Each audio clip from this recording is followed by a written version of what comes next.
আজি আমি দ্বাদশ শ্ৰেণীৰ অৱকলজ প্ৰয়োগৰ অনুশীলনী 6.1 আলোচনা কৰিম।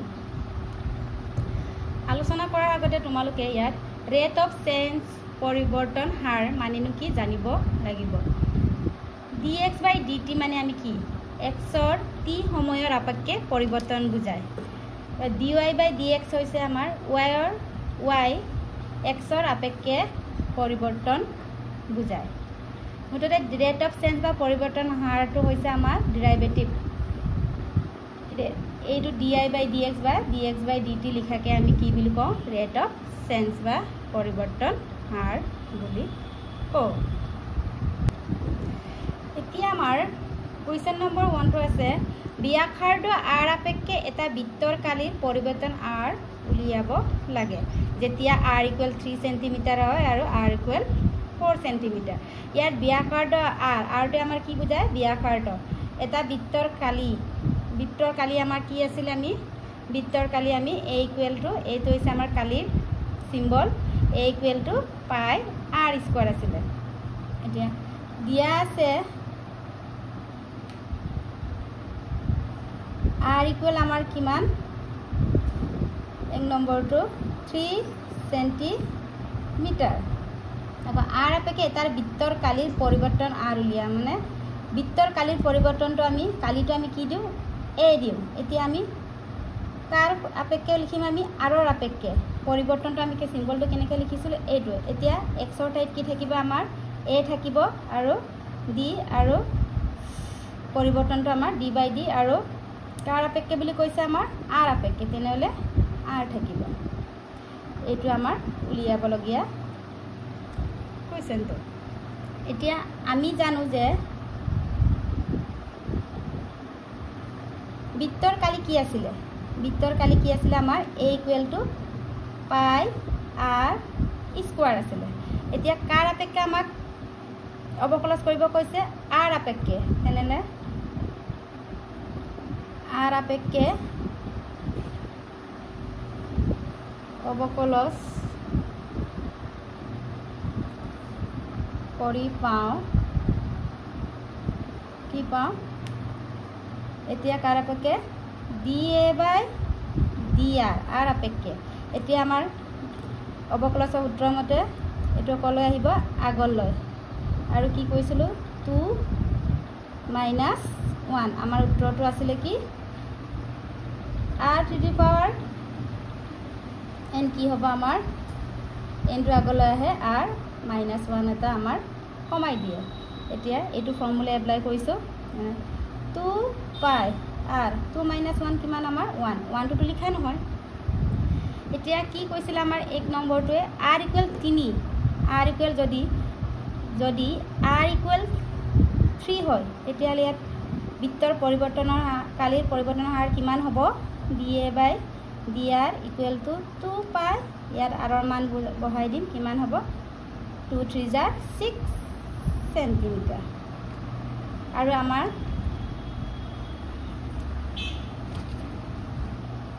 এতিয়া আমি 2 × 3 = 6 পাই পালোঁ। আৰু আমাৰ কালিৰ এককটো সদায় কিয়ত থাকে আমাৰ স্কোৱাৰত থাকে এইকাৰণে সেন্টিমিটাৰ স্কোৱাৰ। আকৌ r ৰ এককটো ব্যাসাৰ্ধৰ একক কিমান আমাৰ সেন্টিমিটাৰ। তেনেহ'লে r = 3 আমাৰ বৃত্তৰ কালিৰ পৰিৱৰ্তন হাৰ কিমান পালোঁ আমি 6 পাই সেন্টিমিটাৰ স্কোৱাৰ পাৰ ছেকেণ্ড। এতিয়া b কি আছে r = 4 সেন্টিমিটাৰ আছে। এতিয়া আমাৰ বৃত্তৰ কালিৰ পৰিৱৰ্তনটো কি আছিলে dA by dr = 2 পাই r। আকৌ ইয়াত আমি বহাই দিম r ৰ মান কিমান 4 2 × 4 = কিমান আমাৰ 8। আকৌ বৃত্তৰ কালিৰ কি থাকে আমাৰ এককটো সেন্টিমিটাৰ স্কোৱাৰ আকৌ ব্যাসাৰ্ধৰ কি থাকে আমাৰ সেন্টিমিটাৰ। এতিয়া আমাৰ 2 নম্বৰ কুৱেশ্যনটো হৈছে এটা ঘনৰ আয়তন প্ৰতি ছেকেণ্ডত 8 সেন্টিমিটাৰ কিউব হাৰে বাঢ়ে কি হাৰত পৃষ্ঠকালি বাঢ়ে উলিয়া যেতিয়া এটা ধাতুৰ দৈৰ্ঘ্য 12 সেন্টিমিটাৰ হয়। এই প্ৰশ্নটো কৰাৰ আগতে তোমালোকে জানিব লাগিব ঘনৰ আয়তন আৰু ঘনৰ পৃষ্ঠকালি। ঘনৰ আয়তন আমাৰ কি আছিলে L³ আৰু পৃষ্ঠকালিটো কি আছিলে আমাৰ 6 এল স্কোৱাৰ এতিয়া প্ৰতি ছেকেণ্ডত বাঢ়ে বুলি কৈছে এইটো আমি কিছুমানৰ ক্ষেত্ৰত কাৰ আপেক্ষে এইটো আমাক নিদিয়ে তেতিয়া তোমালোকে কি কৰিবা ইয়াত একক হিচাপে আমি থাকে প্ৰতি ছেকেণ্ডত মানে কাৰ প্ৰতি ছেকেণ্ডত টি আপেক্ষে তেতিয়া প্ৰতি ছেকেণ্ড মানে আমাৰ টাইম আৰু টাইমৰ চিম্বলটো হৈছে আমাৰ টি তেতিয়া আমি কাৰ আপেক্ষে কৰিম প্ৰতি ছেকেণ্ড বুলি লিখা আছে তেতিয়া টিৰ আপেক্ষে আমি অৱকলজ কৰিম এতিয়া আমাৰ কি দিয়া আছে ধৰো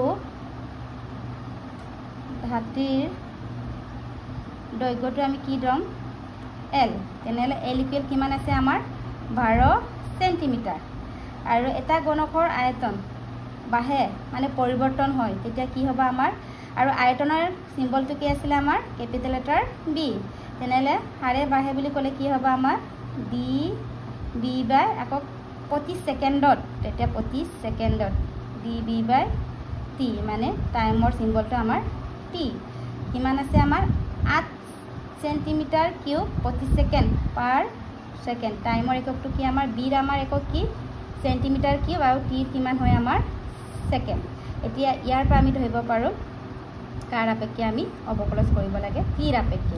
আকৌ কি হাৰত পৃষ্ঠকালি বাঢ়ে পৃষ্ঠকালিটো আমাৰ কি আছিলে চিম্বলটো এছ তেনেহ'লে ডি এছ বাই ডি টি আমি উলিয়াব লাগে এতিয়া আমি জানো যে ঘনকৰ আয়তন আমাৰ বি ঘনকৰ আয়তন কি আছিলে আমাৰ এল কিউব এল মানে হৈছে আমাৰ দৈৰ্ঘ্যটো এতিয়া আমি কাৰ আপেক্ষে অৱকলজ কৰিম টি আপেক্ষে অৱকলজ কৰি পাওঁ তেনেহ'লে D B by D T আকৌ আগৰ আমাৰ উত্তৰ মতে 3টো আগলৈ আহে আৰু এটা 3 পৰা 1 এটা কমি যায় কিমান হ'ব 3l স্কোৱাৰ আৰু কাৰ আপেক্ষে বুলি কৈছোঁ আমি টি তেনেহ'লে এলৰ কি হ'ব D L by D T ইয়াত ডি বি বাই ডি টিৰ মানখিনি বহাই কিমান আছে 8 আকৌ 3 এলৰ মান কিমান আছে 12 স্কোৱাৰ আকৌ ডি এলৰ বাই ডি টি আমি উলিয়াম 8 3 ক্ৰছ এতিয়া আমি মানখিনি বহাই দিলোঁ 8 ইকুৱেল এলৰ মান কিমান আছিলে 12 স্কোৱাৰ 12 স্কোৱাৰ হ'লে আমাৰ কিমান হয় 144 আৰু ডি এল বাই ডি টিৰ মান উলিয়াম এইটো এফালে আহিলে কি হ'ব ডিভাইড হ'ব এতিয়া আমি কেলকুলেশ্যন কৰিলোঁ 8 144 কিমান টাইম যায় 18 ওপৰত 1 থাকিলে আৰু 318 কিমান হ'ল আমাৰ 54 মুঠতে D L by D T কিমান হ'ল আমাৰ 1/50 এতিয়া আমি উলিয়াব লাগে এছ মানে হৈছে আমাৰ পৃষ্ঠকালিৰ চিম্বল আৰু ঘনৰ পৃষ্ঠকালি কি হয় আমাৰ S equal to 6l square এতিয়া আমি কাৰ আপেক্ষে অৱকলজ কৰিম টিৰ আপেক্ষে তেনেহ'লে কি হ'ব ডি এছ বাই ডি টি আকৌ 2টো এফালে আহিলে ইনটু হ'লে 2 6 12 আকৌ 2ৰ পৰা 1 কমি গ'ল আমাৰ এল থাকিলে আকৌ D L by D T এতিয়া আমি মানবোৰ বহাম 12 এলৰ মান কিমান আছিলে আমাৰ 12 আৰু D L by D T কিমান পাইছিলোঁ আমি 1/54 এতিয়া আমাৰ 6ৰে কেঞ্চেল কৰিম 6 2 12 6 9 54 আকৌ 3ৰে 3 4 আকৌ 3 3 9 কিমান থাকিলে 2 4 8 8/3 এতিয়া আমাৰ সাৰফেস পৃষ্ঠকালিৰ একক কি হয় আমাৰ সেন্টিমিটাৰ স্কয়াৰ থাকে আৰু টিৰ এককটো কি আছিল আমাৰ সেকেন্ড এতিয়া 3 নম্বৰ কোৱেশ্চনটো এটা বৃত্তৰ ব্যাসাৰ্ধ সেকেন্ডত 3 সেন্টিমিটাৰ সমাহাৰে বাঢ়ে বৃত্তটোৰ কালি কি হাৰত বাঢ়ে উলিয়া যেতিয়া ব্যাসাৰ্ধ কিমান হয় আমাৰ 10 সেন্টিমিটাৰ হয় তেতিয়া আমি সলিউশন এটা বৃত্তৰ ব্যাসাৰ্ধ সেকেন্ডত 3 সেন্টিমিটাৰ সমাহাৰে বাঢ়ে মানে পৰিৱৰ্তন হৈ গৈ থাকে তেতিয়া আমাৰ কি হাৰত 3 সেন্টিমিটাৰ হাৰত হয় না তেনেহলে আমাৰ সেকেন্ডত কৈছে তেনেহলে ব্যাসাৰ্ধটো আমাৰ আৰ আকৌ বাঢ়ে সমাহাৰে বাঢ়ে কলে আমাৰ পৰিৱৰ্তনৰ সিম্বলটো আমাৰ ডি টো লিখিব লাগিব ডি আৰু কাৰ আপেক্ষে আমাৰ সেকেন্ডটো আমাৰ টি টি কিমান হ'ল আমাৰ 3 সেন্টিমিটাৰ আমাৰ দিয়া আছে আকৌ বৃত্তটোৰ কালি কি হাৰত বাঢ়ে কালিটো আমাৰ সিম্বল এ কাৰ আপেক্ষে আমাৰ বাঢ়ে টি আপেক্ষে এটো কোৱেশ্চন মাৰ্ক আকৌ উলিয়া যেতিয়া ব্যাসাৰ্ধ 10 সেন্টিমিটাৰ হয় মানে r ইকুৱেল কিমান 10 সেন্টিমিটাৰ এতিয়া আমি জানো যে এটা বৃত্তৰ কালি উলিয়াব কৈছে আমাৰ পৰিৱৰ্তনটো এটা বৃত্তৰ কালি কি আছিল a ইকুৱেল টু পাই r স্কয়াৰ এটা আমি কাৰ আপেক্ষে অবকলন কৰিম t আপেক্ষে dA বাই dt আকৌ 2 টো আগলৈ আহিলে 2 পাই r আকৌ dr বাই dt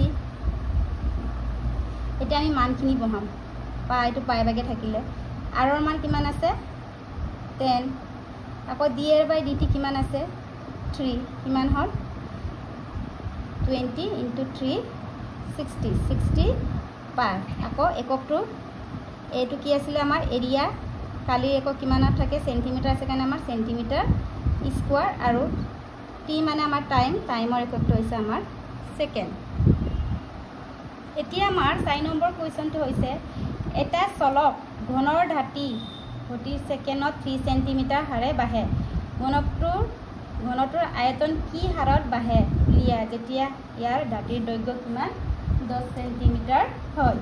এতিয়া চাওক এটা চলকৰ প্ৰতি সেকেন্ডত 3 সেন্টিমিটাৰ আহে বাঢ়ে মানে পৰিৱৰ্তন হয়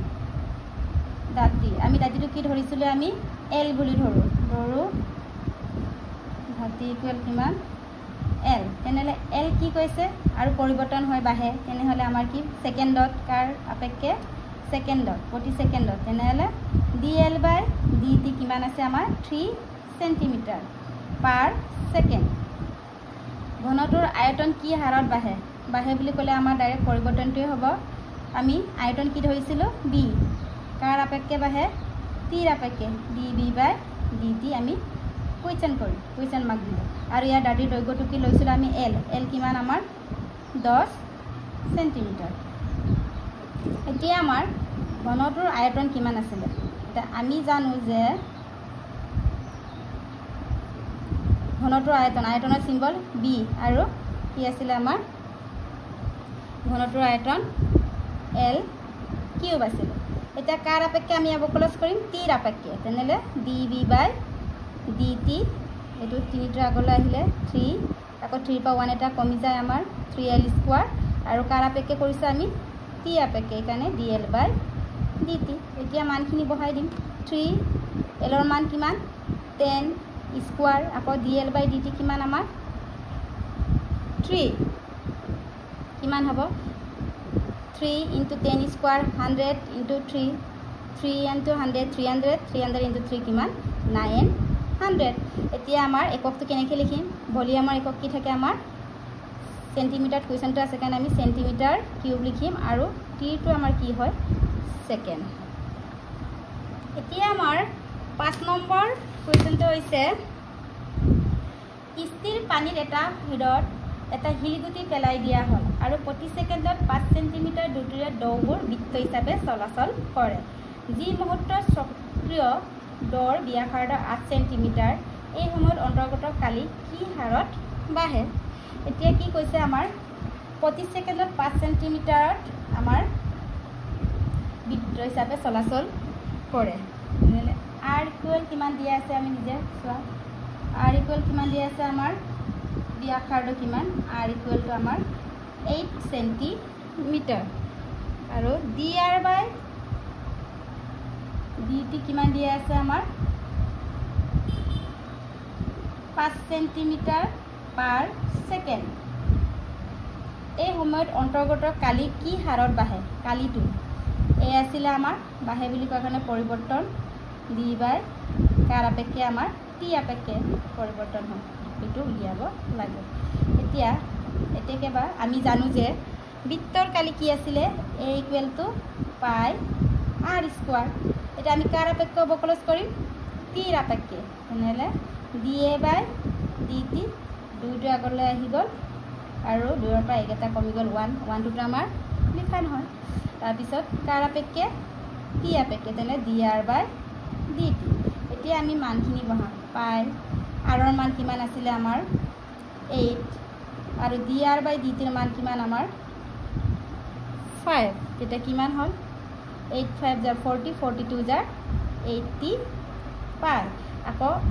এৰ এককটো কেনেকৈ লিখিম আমাৰ এ মিন্স এৰিয়া কালি একক থাকে আমাৰ সেন্টিমিটাৰ বা মিটাৰ কিন্তু ইয়াত কুৱেশ্যনৰ ওপৰত ডিপেন্ড কৰিব কি দিম সেন্টিমিটাৰ আছে কাৰণে আমি সেন্টিমিটাৰ স্কয়াৰ আৰু টিৰ এককটো আমাৰ হৈছে আমাৰ টাইম এতিয়া আমাৰ 6 নম্বৰ প্ৰশ্নটো কি হৈছে এটা বৃত্তৰ ব্যাসাৰ্ধ সেকেন্ডত 0.7 সেন্টিমিটাৰ হাৰে বাঢ়ে ইয়াৰ পৰিধিৰ বৃদ্ধিৰ হাৰ কিমান এই প্ৰশ্নটো কৰাৰ আগতে তোমালোকে বৃত্তৰ পৰিধি মানে কি জানিব লাগিব বৃত্তৰ পৰিধি আমাৰ উত্তৰ আছিল উত্তৰটো কি আছিল আৰু পৰিধিৰ সিম্বলটো আমাৰ কি আকাৰে চিহ্নিত কৰা হয় সি মিন্স সাৰ্কামফাৰেন্স অফ সাৰ্কুল এতিয়া বৃত্তৰ পৰিধি কি আছিল 2 পাই r বৃত্তৰ পৰিধি কি 2 পাই r আৰু আমাক কি দিয়া আছে সেকেন্ডৰ বাঢ়ে বুলি কৈছে এতিয়া কাৰ আপেক্ষে আমি অবকলন কৰিম টি আপেক্ষে মানে ব্যাসাৰ্ধটো কি দিয়া আছে আমাৰ দিয়া আছে dr/dt কিমান 0.7 সেন্টিমিটাৰ আৰু ইয়াৰ পৰিধি বৃদ্ধি হাৰ কিমান বুলি কৈছে পৰিধিটো বৃদ্ধি হাৰ মানে বাঢ়ি গৈছে পৰিৱৰ্তন হৈছে তেনেহলে পৰিধি সিম্বলটো আমি কি c দিও dc/dt উলিয়াব লাগে এতিয়া বৃত্তৰ পৰিধি কি আছিল এটা আমি জানো যে বৃত্তৰ পৰিধি কি হয় c = 2 পাই r এতিয়া আমি কাৰ আপেক্ষে অবকলন কৰিম ডিফাৰেন্সিয়েল কৰিম টি আপেক্ষে differential with respect by t তেনেহলে dc/dt 2 পাই r টু পাৱাৰ 1 হোৱাৰ কাৰণে 1 1 - 1 0 r টু পাৱাৰ 0 = কি হ'ব আমাৰ 1 আৰু কাৰ আপেক্ষে টি আপেক্ষে dr/dt এতিয়া আমি মানখিনি বহাই দিম 2 পাই dr/dt কিমান আছে 0.7 কিমান হ'ল 2 * 0.7 কিমান হ'ব 1.4 পাই আৰু c ৰ এককটো কি হয় আমাৰ পৰিধিৰ একক সেন্টিমিটাৰ থাকে সেন্টিমিটাৰ আৰু ইয়াত টি টাইমৰ একক কি থাকে আমাৰ s